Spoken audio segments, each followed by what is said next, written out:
प्रभु यीशु व उनके शिष्य भीड़ से अलग होने के लिए बेतसैदा पहुंचे।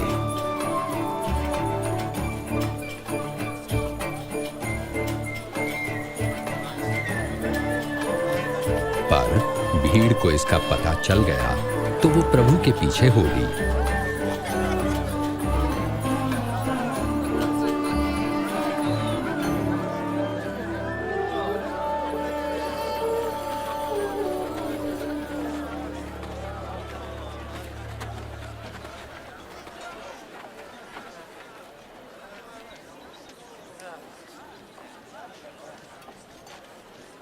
शाम को पतरस ने कहा, स्वामी, इन लोगों को भेज दें कि वे आसपास के गांवों और बस्तियों में जाकर अपने लिए भोजन और रहने की जगह ढूंढ सकें। यह एक सुनसान जगह है।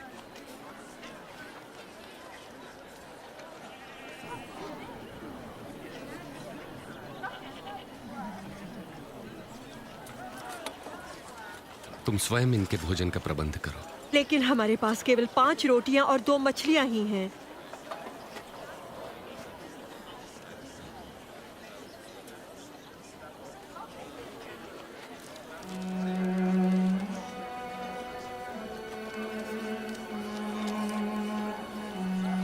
धन्य है आप प्रभु परमेश्वर, सृष्टि के मालिक, जो धरती पर अन्न उपजाते हैं।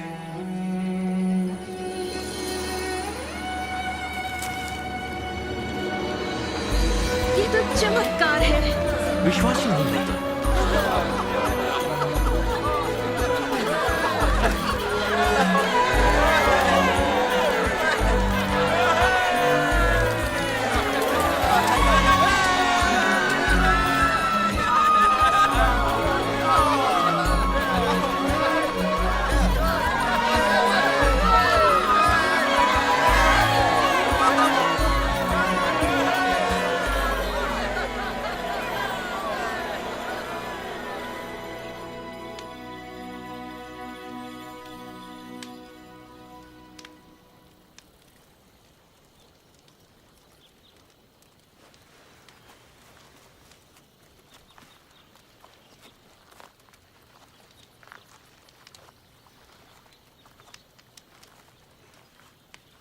लोग मेरे बारे में क्या कहते हैं? कई आपको यूहन्ना बपतिस्मा देने वाला कहते हैं, तो कोई आपको एलिया भी कहते हैं, और कितनों का तो यह कहना है कि कोई प्राचीन भविष्यवक्ता फिर जी उठे हैं।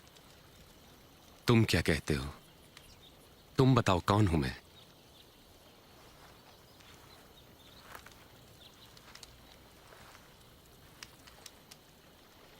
आप परमेश्वर के मसीह हैं। तुम ये बात किसी से न कहना। मेरे लिए अवश्य है कि मैं दुख उठाऊं, तिरस्कृत किया जाऊं और जान से मार डाला जाऊं, परंतु तीसरे दिन मृतकों में से जी उठूं।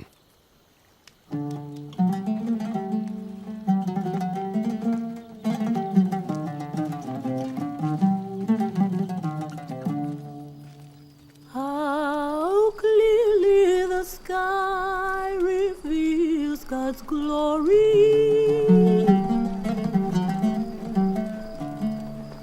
Each day announces it to the following day.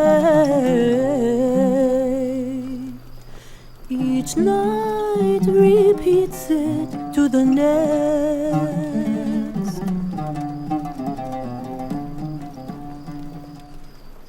क्या तुम में से कोई मेरे साथ आएगा? मैं आपके पीछे चलूंगा गुरुजी, पर पहले जाके अपने घर वालों से विदा ले लूं। जो कोई अपना हाथ हल पर रखकर पीछे देखता, वो परमेश्वर के राज्य के योग्य नहीं। यदि कोई मेरे साथ चलना चाहता है तो वो स्वयं से इनकार करे और प्रतिदिन अपना क्रूस उठाकर मेरे पीछे हो ले। क्योंकि जो कोई अपने प्राण बचाना चाहेगा वो उसे खोएगा, और जो कोई मेरे लिए अपने प्राण खोएगा वो उसे बचाएगा। यदि मनुष्य सारे जगत को प्राप्त कर अपने प्राण खो दे तो क्या लाभ? जो कोई मुझसे और मेरी शिक्षाओं से लजाता है, तो मैं भी अपनी और पिता की व स्वर्गदूतों की महिमा सहित जब आऊंगा तो उस मनुष्य से लजाऊंगा।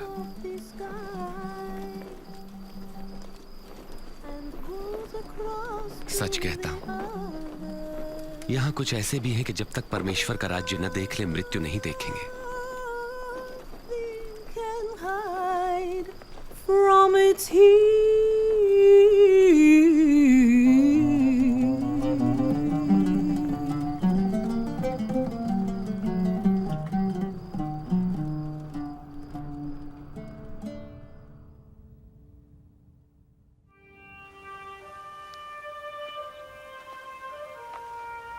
तब प्रभु यीशु यूहन्ना, याकूब और पतरस के साथ पहाड़ पर प्रार्थना के लिए गए।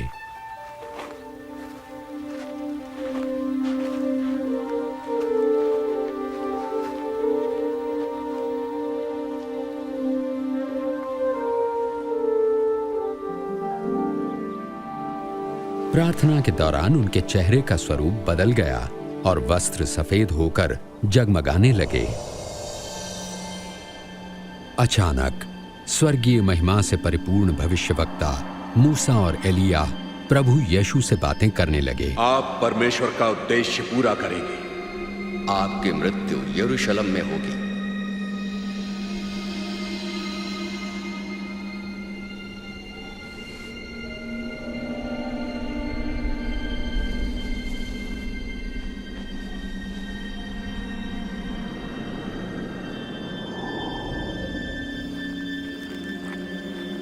जाते समय पतरस ने प्रभु यीशु से कहा, स्वामी, ये कितना अच्छा है कि हम यहां पर हैं। हम 3 मंडप बनाएंगे, एक आपके लिए। पतरस ये कह ही रहा था कि एक बादल ने उन्हें घेर लिया और शिष्य डर गए और बादलों से आवाज आई, ये मेरा पुत्र है जिसे मैंने चुना है, इसकी सुनो।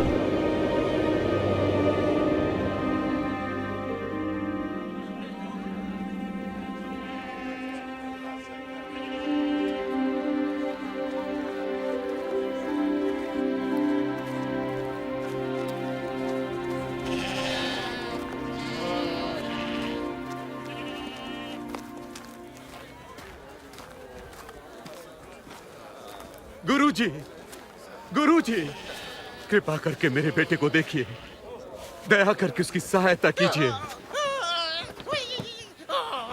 ये मेरी अकेली संतान है।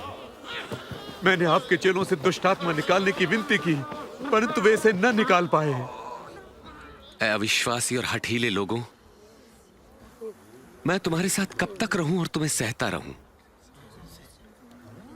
अपने पुत्र को यहां लाओ।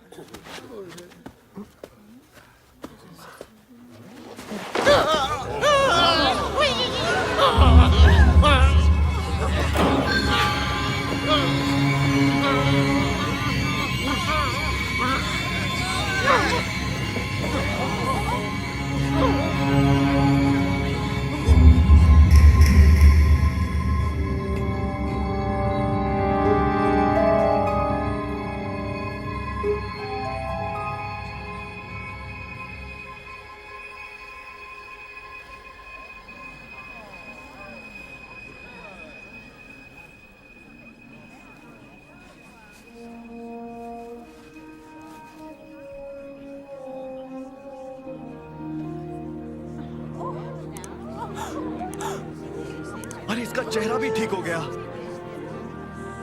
विश्वास नहीं होता।